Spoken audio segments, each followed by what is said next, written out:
Hello everybody, welcome back to Dominions 5. We're continuing our addendum to this BumbleRumble game, this epic game, and I want to share with you this super ultra late game war that I had with Vanarus. And so last episode I kind of set up the geopolitical situation, and then I also showed you basically what I was going to use to fight him. Now, let me just show you. This is like the war is about to break out, and I've ended the nap, and we're issuing our orders. So, what are we attacking with? Let's just let me just show you. So, I've got a tart here that's going to start raiding and taking some of these unforted provinces. This guy is he's fire water, so he can do quickness and Phoenix Pyre, and then I just have a dude to make him ethereal too, because that makes it even better. Here we have an army that is moving into place. This is, we've got a ton of. I've got a nice rainbow bless going in this game. So we've been recruiting these since term 20. So we got a pile of them. We got these in a random event, more sacreds, and I got my red guards, and then I got just more regular cavalry. This is like my more sacred. So this is like a very big army of mine. Although most of the actual human troops are sacreds, there are very few of these left, these recruited human troops. They're very high quality. They're excellent, but they cost gold, and I'm spending all my gold, as you can see, every turn. I can't afford to be recruiting human troops. We gotta summon our stuff. So, anyways, that's still moving up here. Now, what is going on here? Let's take a look at where we're going to thread this throne. Not much yet, because my army is not yet in position.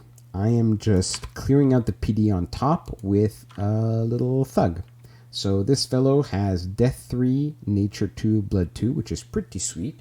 It means he can do Soul Vortex, Personal Regen, Damage Reversal, Invulnerability, a bit of Protection, plus he's got a guy for Body Ethereal. So a nice little kit. He's got Flying because of boots that I gave him. A sweet little, basically super combatant. What is being sent here? I've sent one of the Demon Lords. He can't take a lot of gear. He makes everything hot, but he has really good paths for fighting. So Soul Vortex, Invulnerability, Damage Reversal, Phoenix Pyre, and then just like cast stuff. And I'm giving him air shock resistance because I'm fighting Vanarus, so I expect like this seems really tough. Sorry, this guy seems really tough, but like a few low tier mages with lightning bolts just kill him, right? Because he has no shock resistance. So we're gonna give him some shock resistance and then run away. And over here we are just raiding kind of behind enemy lines with another dude. He's gonna do quickness, and he's got extra death gems, so he can cast his Soul Vortex. So he hopefully will be able to do a bit of raiding. And then over here, we've got an army that is just going to go around munching on these thrones. So here we've got all the spells. I mean, this looks scarier than it is. This is all garbage chaff. This chaff is all garbage. Like, this is all wolves. Like, this is just all wolves. But it's backed up by a pretty nasty communion, which is going to do all the important stuff. Master Gen, Fog Warriors, whatever. All the important stuff. All the resists are going to be up. Everything's going to be up. There's double, like every spell here is double or triple casted, right? Because anything can die to... These are all human troops, so everything is... We've doubled up on everything. We've got one tart moving up with these guys. So this army is just going to kind of go around and do stuff, and the rest are just moving up, and I think I'll just introduce the rest of the set pieces as they come onto the scene. So let's finally load up the next turn. That was 122. Let's load up 123.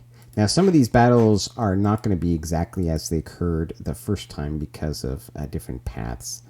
Oh, we also cast a ton of rituals. So, one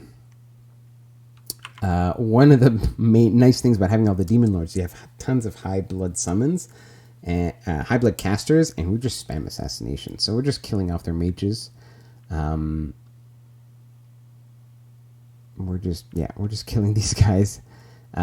These are really good mages. So this is a special site that he has on the throne itself. It allows him to recruit these mages. So we're just we're just picking them off. Okay, so Infernal Disease here. We were summoning stuff. More. Oh, we did Plague of Locusts, which is another blood remote summon. This is actually a pretty strong remote summon. It can take some PD. It can beat PD quite well. They're pretty nasty. We'll show you the fight. We're also remote summoning Earth Attack to kill more commanders, more mages. We cast Fires from Afar. I'm not sure we cast that. So I think there was just a tiny... I'll have to think. Why did we do... No, not this. Fires from Afar.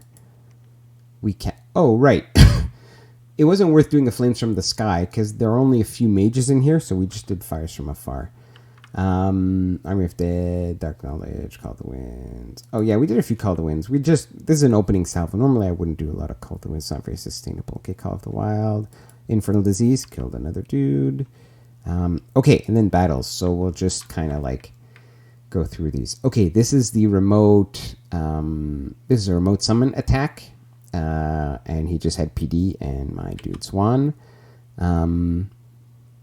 This is Call of the Winds, and it dies to like a little PD. So Call of the Winds, not so great. Here, this was surprisingly... Well, it's not that it was surprisingly ineffective. These guys are pretty nasty, Demon Locusts. A lot of hit points. They do poison damage. But this is actually a significant amount of PD. And things that have a lot of hit points and do poison damage are not super effective against like 50 dudes with daggers. And especially 50 dudes with 2 daggers. So this is a waste of like 80 blood slaves. Lessons learned. We also splattered a bunch of birds on a lot of PD here. Lessons learned. Okay, the undead are doing well, but everything else is not doing so well. Again, complete failure of the birds here. This time the undead die, but this province has a ton of PD in it. So he's actually invested quite a lot in PD over time. I don't know if he did this at the last minute to fight me. Yeah. Here I actually randomly I cast this spell into enemy territory. I think I knew that there wasn't a lot of PD here for whatever reason. Maybe I had a scout that gave me a report, and this actually worked, so good for us. Here it also worked, good for us. And that's it for the magic phase. Blood slaves, whatever, we got a horror, whatever. Okay, battles. Yeah, this is our chaff pile that's just taking over the forts on the peninsula, so not super interesting. The blood dude wins, the tart wins, this tart wins, this tart wins. Nothing too surprising yet. Okay, so this is what it looks like. So, we moved this big army onto here. We splatted onto PD everywhere. But, we made a few inroads. Now we can see his troops here are coming back from the Pythium front. And of course he's got a huge army here, right?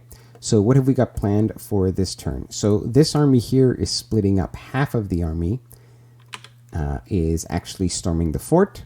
So this is the minimum that we need. We got mass regen.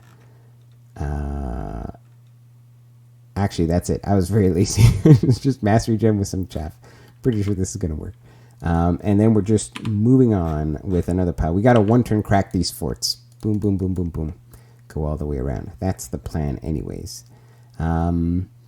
Okay, here there is a province that just seems to have resisted us. We're just, sending a bunch of crap at it. There's a fort here, but whatever.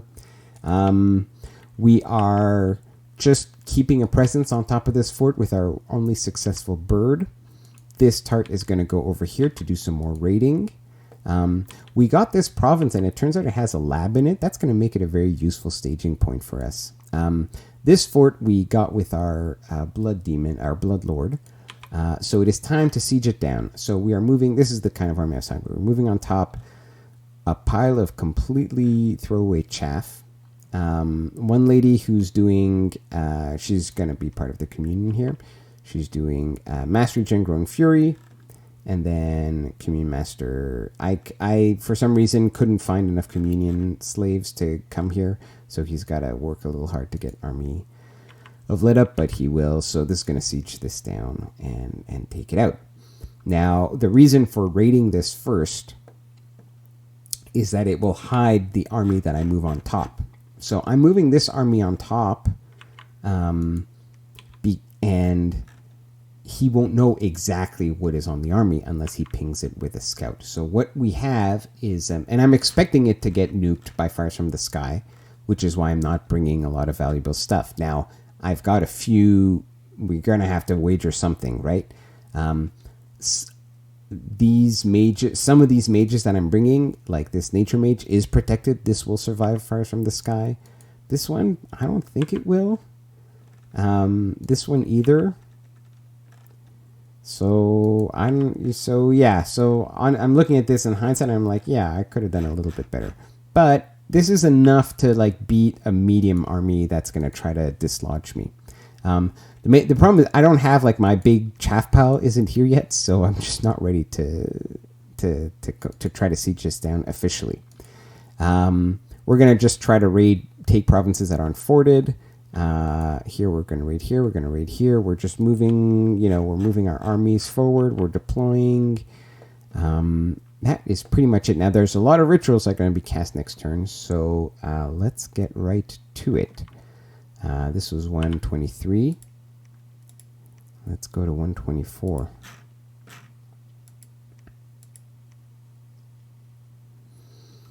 Okay, we cast Leprosy. Leprosy is a 10 death gem ritual that makes a ton of dudes get diseased. Very useful against large piles of large human armies. So remember, there's a huge Vanarus army in that fort. Then we cast Flames from the Sky. So this is on the same province, by the way. Oh, this is Man. This used to be Man. Now it's the province of Man, controlled by Vanarus. So we did, in that province alone, we did Leprosy. So we diseased 68 units. We did this somewhere. I don't know. We killed a sage somewhere.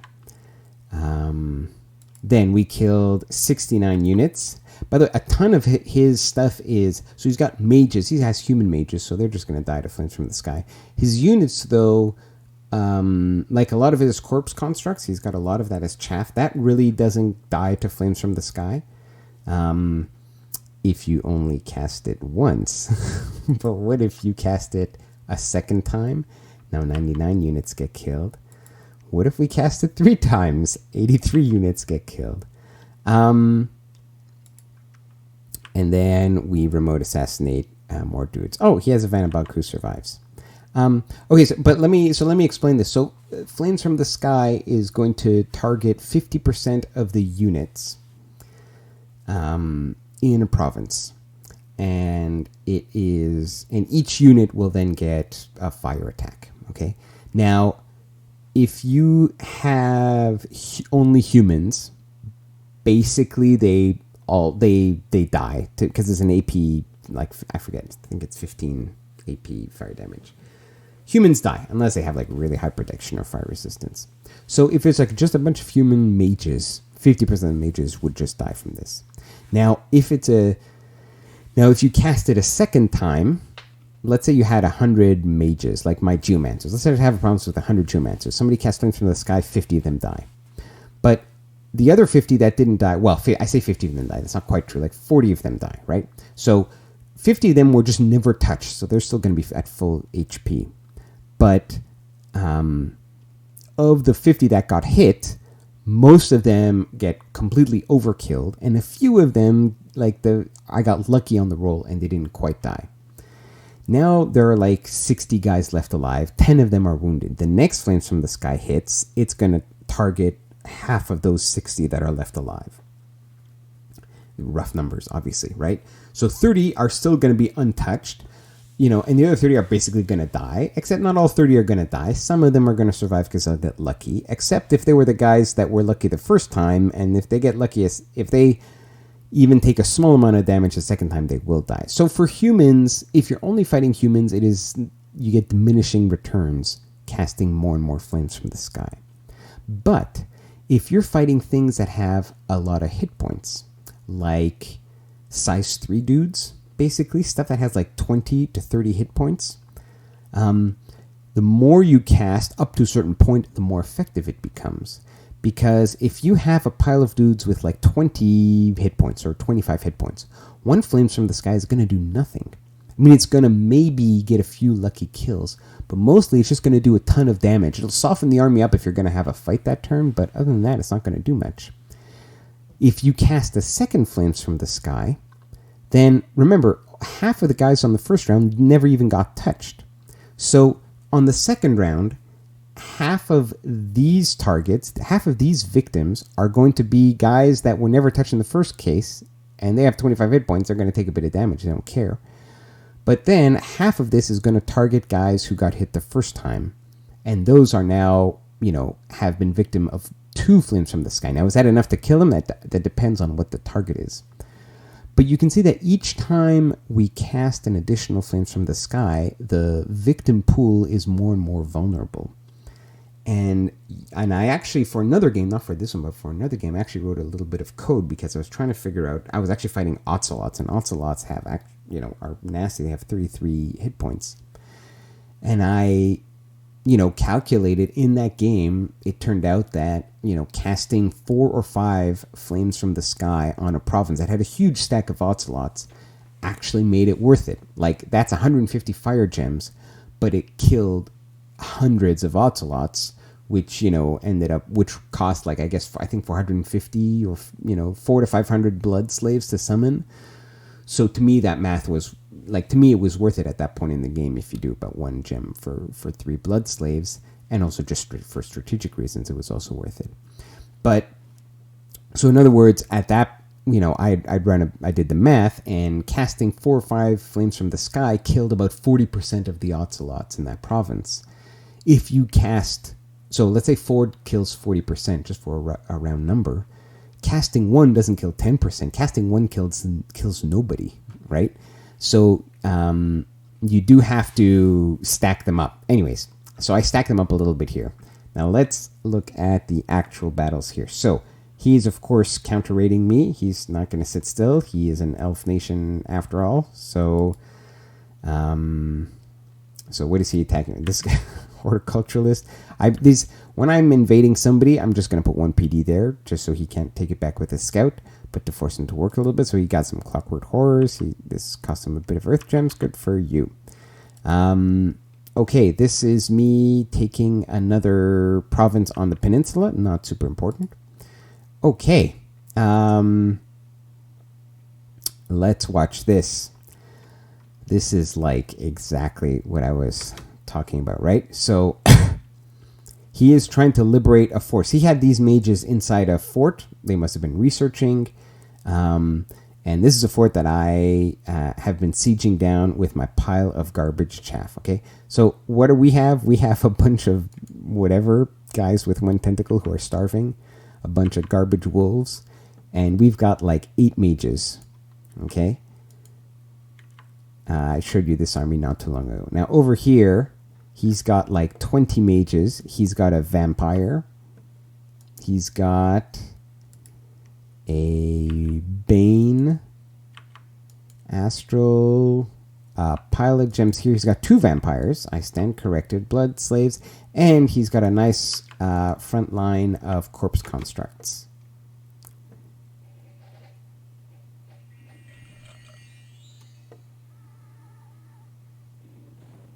All right.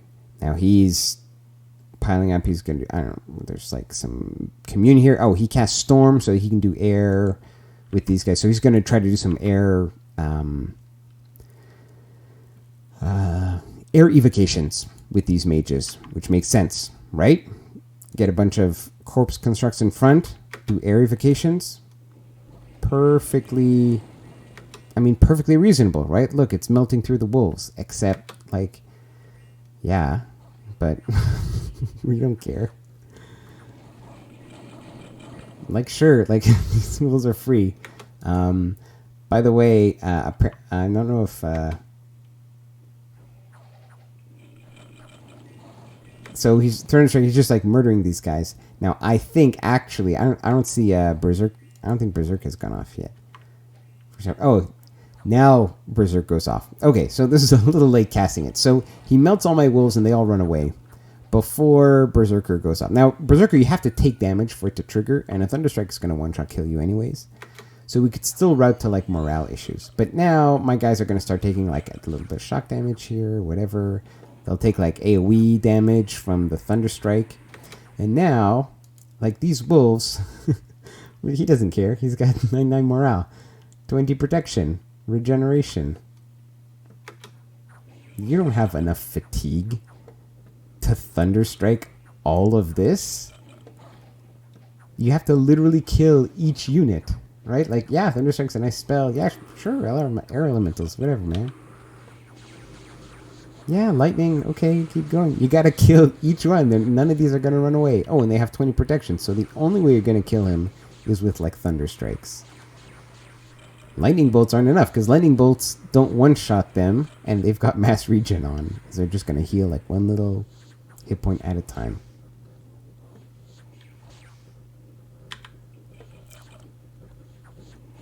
Okay, these guys never got their Berserker triggered, so they're just HP routing.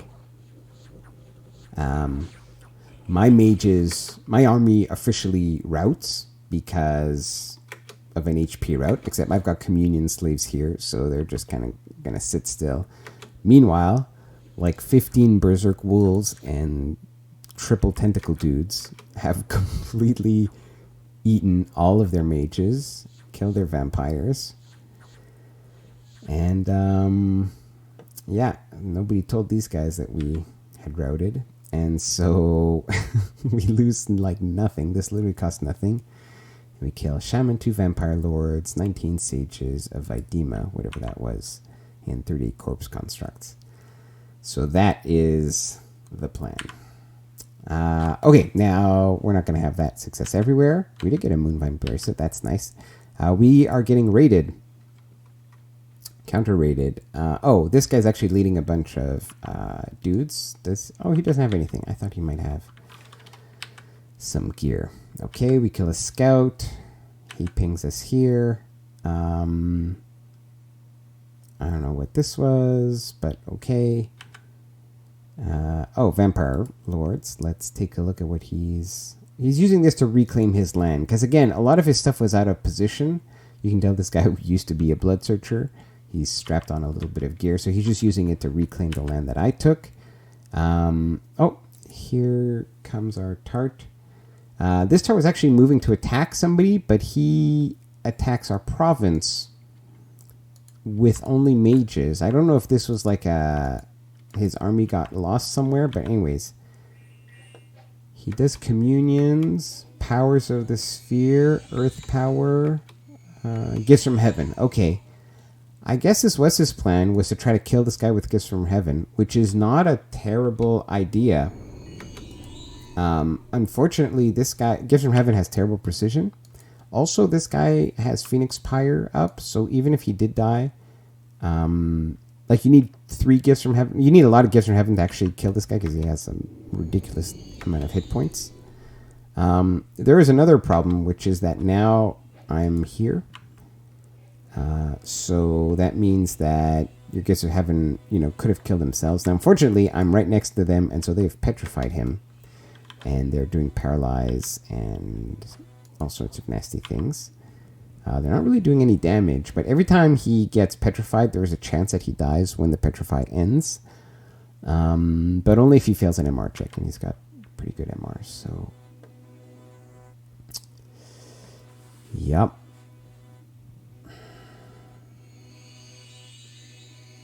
They're trying to enslave him. but he's got 22 MR, so he doesn't care at all. Rage. I don't know what that is. I don't think that's what happened originally, but whatever. Okay, did he... No. My guy has regeneration because he's got a ring of regen, so he's regenerating. Like, he's got 300 hit points. He's... Oh, they killed him with...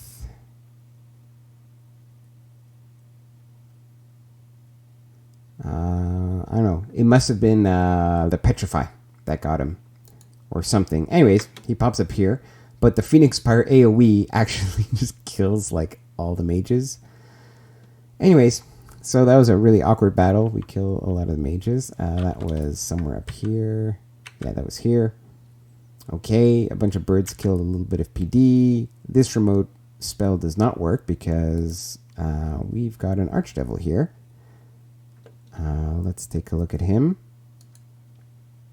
Kitted out to be a nice little thug. This is great armor. Gives you +5 magic resistance, nice protection, and extra blood. He's got fire boosted. Sweet. Pretty cool guy. Okay, we get pinged here. This tart kills PD, not surprising. We kill more PD here, and that is it. Okay. Battling on troglodytes, whatever. Okay, so if we look at the front here on the peninsula, there's a bit of back and forth going with these little raids, but we were successful in that we one shot. We took this in one turn. We broke down the walls in one turn, then took it. This turn here, we have unfortunately not brought it down in one turn, so we kind of miscalculated the siege strength that we needed. So anyways, we're going to finish the work next turn. Up here, okay, so here we're moving a bunch of birds on here because we know there aren't a lot of mages. There isn't really an army here. I just want to lock it down so he can't recruit stuff. So this should be able to kill the PD. And then over here, we are bringing in a tart to just sit on this fort so that he can't, again, recruit it or liberate it. And we're expecting maybe these corpse constructs to arrive here. So, yeah. Now, over here, we're going to send Mr. Goatson to try to take this. This guy, we'd love to do something with him, but he's a tart, so he's just ignoring us. Over here... this is where we had our super successful fight. Now we're out of gems, so all we can do is sit on this fort, but we're kind of slowly sieging it down. We're reinforcing with a pile more chaff and, more nature gems and a few more mages, so good for us. Over here, we have this army, and we're kind of... I was trying to bait out like a Fires from the Sky or Murdering Winter from him here. He doesn't cast it. We're going to reinforce with, we're reinforcing with a bit more siege chaff here. Again, you can kill the siege chaff if you want. These geomancers, it sucks, but I've got a ton of them, and I've got a lot of forts that can produce a lot more if I need them. But we're only very slowly breaking down the walls here. On this fort, I am sending a fully legit human army here. And so, now this is not my whole army. You'll notice, this is still scary. This is like 130 sacreds, plus heavy cap, no, even more sacreds here. This is a super legit full late game army. It's not massive in scope, but it's more than enough to take this on. And... it might die to flames from the sky. That can happen, right? But if he has only a few flames from the sky, what's he going to target? Is he going to try to save his throne fort, or is he going to try to save this fort, right? So you have to force your opponent to make those kinds of tough decisions. We're kind of keeping this here to be annoying. He's now got his big army down in Agartha. Maybe he'll join from the west. We're going to chase down these Magi with our Tartarian. There used to be a huge army here, but we kind of melted it with Flames from the Sky last turn 3 times. So now his ability to respond to us is much diminished. And I think that is as good a time as any to end this video. We'll just keep going through this war as the turns progress. So I'll see you guys in the next episode. Take care.